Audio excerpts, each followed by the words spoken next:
नमस्कार दोस्तों, मैं आपके साथ हूँ सुनील बॉबी और आप इस समय देख रहे हैं बिहार समाचार, जहां आपको हमेशा मिलता रहता है बिहार के हर ताज़ा तरीन बड़ी और छोटी खबरें। इस समाचार के लिए आपको बेसब्री से इंतजार रहता है और पहली खबर हम बिहार से ही लेना चाहते हैं। बिहार की वह बड़ी खबर जहां हम पंचायत चुनाव संबंधी खबरें दिया करते हैं। आज सबसे पहली और बड़ी खबर स्थानीय पंचायत निकाय चुनाव यानी स्थानीय निकाय चुनाव को लेकर देने जा रहे हैं। आपको बता दें, बिहार में स्थानीय निकाय के चुनाव में देरी होने के आसार जताए जा रहे हैं। राज्य निर्वाचन आयोग ने पंचायती राज व नगर निकाय यानी नगर विकास से सुप्रीम कोर्ट के निर्देश पर अमल करने की सिफारिश की है। आपको बता दें कि पिछले वर्ग के आरक्षण का अनुपात तय करना है और अलग अलग सूची बनाना भी अति कठिन है। मोदी जी का यह बयान आया है। आपको बता दें, यानी कि पूर्व उप मुख्यमंत्री और राज्यसभा सांसद सुशील कुमार मोदी के अनुसार सर्वोच्च न्यायालय का कहना है कि सेवा और शिक्षा के आरक्षण राजनीतिक आरक्षण से अलग है, इसलिए दोनों की सूची अलग अलग होगी। राज्य के पास कोई आंकड़ा नहीं है और नया आयोग बनाने का अर्थ है कि लंबे समय तक चुनाव टालने पड़ेंगे। ऐसी सूची बनाना भी अत्यंत कठिन है। 29 मार्च को उन्होंने राज्यसभा में शून्यकाल के दौरान यह मामला भी उठाया था। आपको बता दें कि बिहार में नगर निकाय चुनाव में देरी होने के आसार बताए जा रहे हैं। नगर निकाय चुनाव एवं पंचायत उपचुनाव के लिए राज्य निर्वाचन आयोग ने नगर विकास विभाग एवं पंचायती राज विभाग से सुप्रीम कोर्ट के निर्देश पर अमल करने की सिफारिश की है। यानी कि नगर निकाय चुनाव में देरी इसलिए हो रही है कि ओबीसी आरक्षण यानी पिछड़े वर्ग के आरक्षण की बात हो रही है और इसके कारण देर होने की संभावना जताई जा रही है। 84 नगर निकायों में वार्डों का गठन भी नहीं हुआ है। आपको बता दें कि बिहार में नगर पालिका चुनाव को लेकर अब तक 84 नगर निकायों में वार्डों के गठन का कार्य पूरा नहीं हुआ है। और इधर एक सरपंच साहब के लिए एक बड़ी खबर हम आपको बता दें। बिहार में सरपंच, उप सरपंच और पंच साहब हमेशा यह बात उठाते आए हैं कि हमारा अधिकार कब मिलेगा। औरंगाबाद जिले के दाऊदनगर में आपको बता दें कि केंद्रीय गृह राज्य मंत्री नित्यानंद राय ने कहा, सरपंच साहब के पूछे गए सवाल पर कहा कि आपको अधिकार मिलना चाहिए, आप पंचायत और गांव के न्यायाधीश हैं। लेकिन जहां तक इसमें वोट देने की बात है तो इस बार नहीं, बल्कि एमएलसी चुनाव को लेकर आपको अगले बार चुनाव में वोट देने का मौका जरूर मिलेगा। बिहार सरकार से बात भी करेंगे। और इधर बात कर लें पीएम सम्मान राशि की, तो 12 लाख किसानों की बंद होगी पीएम सम्मान राशि। किसानों का खाता नेशनल पेमेंट कॉरपोरेशन से लिंक नहीं किया गया है। 83,60,597 किसानों को मिलनी है राशि। बिहार में किसान सम्मान योजना के तहत 71,77,193 किसानों के आवेदन दुरुस्त है। और ऐसे न कर सके दुरुस्त तो क्या होगा। आपको जिन किसानों के आधार व आवेदन के नाम में अंतर हैं, वह खुद मोबाइल से इसे दुरुस्त कर सकते हैं। यानी कि आधार और आवेदन में नाम अलग है तो वह अपने मोबाइल पर आप उसको सुधार सकते हैं। इधर बात कर ले मुख्यमंत्री राहत कोष की, तो मुख्यमंत्री राहत कोष में 2 करोड़ दिया अंशदान। बिहार राज्य सहकारी बैंक ने मुख्यमंत्री राहत कोष में 2 करोड़ का अंशदान दिया है। अंशदान का चेक बैंक के चेयरमैन रमेश चंद्र चौबे और सहकारिता विभाग की सचिव वंदना प्रेयसी ने मुख्यमंत्री नीतीश कुमार को सौंपे।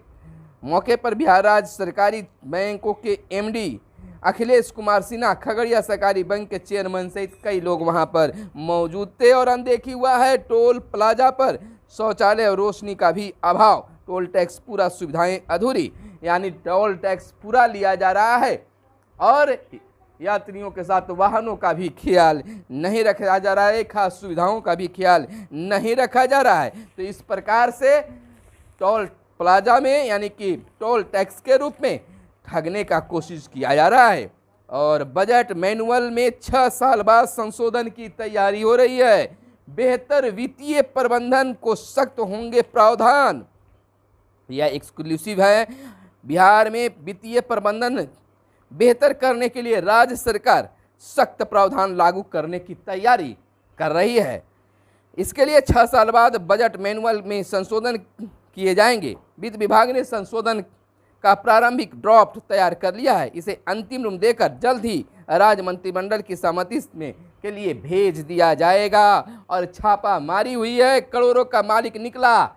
एसडीएसओ निगरानी ने मुसहरी के प्रखंड आपूर्ति पदाधिकारी के हाजीपुर मुजफ्फरपुर स्थित ठिकानों पर छापामारी किया है। 9 प्लॉट, 3 फ्लैट और 2 दुकान भी मिले हैं। कहाँ से इतना धन लाते हैं साहब?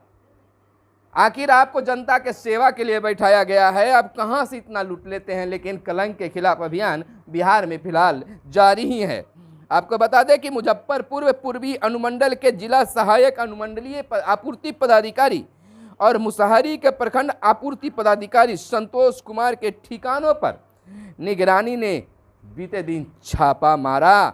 छापे में प्राप्त दस्तावेजों से संतोष कुमार के पास आय से 2,42,26,896 रुपये की अधिक संपत्ति होने का पता चला है। निगरानी ने संतोष के मुजफ्फरपुर स्थित कार्यालय और आवास तथा हाजीपुर स्थित आवास पर दबिश दी थी।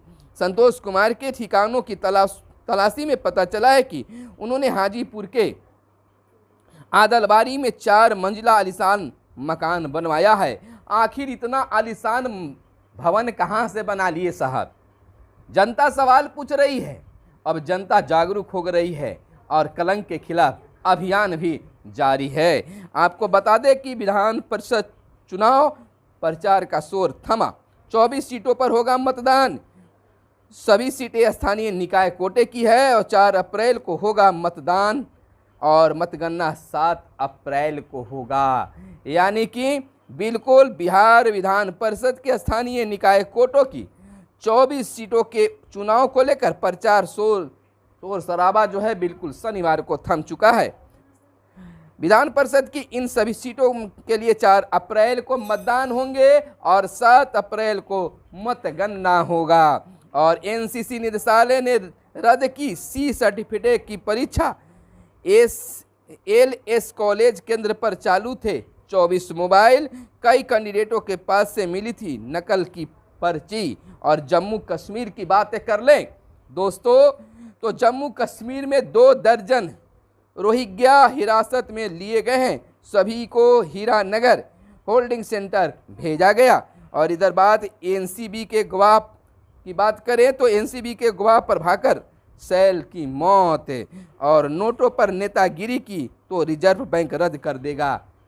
यानी नोटों पर नेतागिरी की तो रिजर्व बैंक रद्द कर देगा। क्लीन नोट पॉलिसी में संशोधन। राजनीतिक या धार्मिक नारे वाले नोटों की कानूनी वैधता खत्म कर दी जाएगी। नोटों पर छेड़छाड़ करना बिल्कुल मना है। तो ये नोट ऐसे भी कानून हो या न हो, नोटों पर किसी प्रकार से कुछ नहीं लिखना चाहिए। आपको बता दें सीमा विवाद सुलझाने पर भारत नेपाल राजी हुआ है। और नई इबारत प्रधानमंत्री नरेंद्र मोदी से मिले नेपाली पीएम शेर बहादुर देउरा।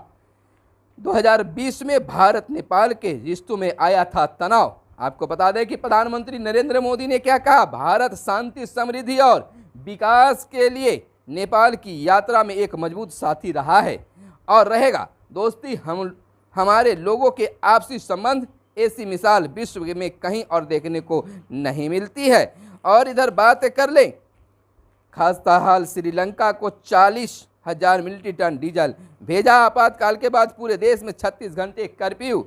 और ऑस्ट्रेलिया ने 95% भारतीय उत्पादों पर शुल्क नहीं लगेगा। 5 से 7 साल में 10 लाख नौकरियां भी मिलेगी। इधर कैलाश मानसरोवर यात्रा इस बार नहीं होगा।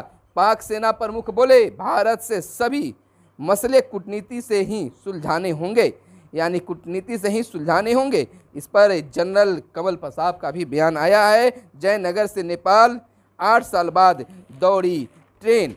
तो यह थी आज की प्रमुख खबरें। जो आपको जानना शायद जरूरी था। लेकिन एक खबर और आपको बता दे, चांद का दीदार होते ही रमज़ान शुरू हो गया है। तो रमज़ान को लेकर तमाम लोगों को शुभकामनाएं हैं। बिल्कुल रमज़ान में सादगी होती है, लोग रमज़ान के लिए उत्सुक रहते हैं। और कुछ और खबरें जो आपको जानना जरूरी हो, ओमिक्रॉन के 2 नए सब वेरिएंट ने बढ़ाई दुनिया की एक बार फिर से चिंता। श्रीलंका में सेना ने संभाली कमान। नेपाल की विकास यात्रा में भारत दृढ़ साथी, मोदी जी का बयान आया है। और पीछे हट रहे रूसी सैनिकों ने छोड़ी हजारों बारूदी सुरंगें।